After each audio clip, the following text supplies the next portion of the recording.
As communities start to contemplate reopening, COVID-19 cases at Kentucky's long-term care facilities only continue to grow. 13 of the 17 deaths reported yesterday were residents inside Kentucky nursing homes. Tonight, investigative reporter Shay McAllister is talking to facility leaders who say that they need help. We are not flattening the curve in long-term care facilities. Inside these buildings, some of the most vulnerable. And even with serious precautions in place, staff say there's only so much they can do. We have always been required under federal law to have an infection control process.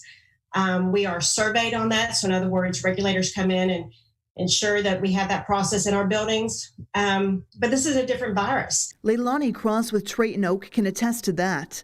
Her facility has seen more than a dozen deaths. She even contracted the virus herself. She says it comes on quick, and in this population, it's hard to prevent. At night was when the symptoms would hit. Their fevers would spike up, become very short of breath, congested, bilateral pneumonia.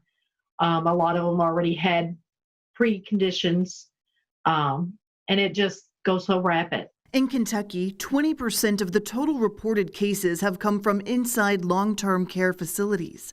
The same goes for more than 40% of the deaths. Facility reps say the biggest breakdown was in the beginning, when nursing homes were shortchanged with PPE. That has been very difficult to acquire, and unfortunately, the strategic national stockpile that came into Kentucky, most of that went to hospitals and not to long-term care facilities. The other big ask is also familiar, the need for widespread testing.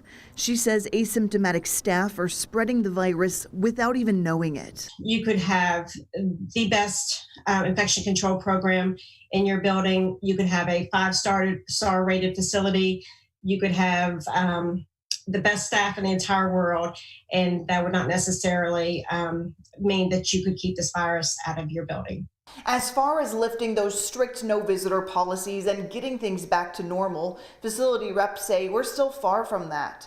They say they anticipate staying on lockdown much longer than communities will stay closed.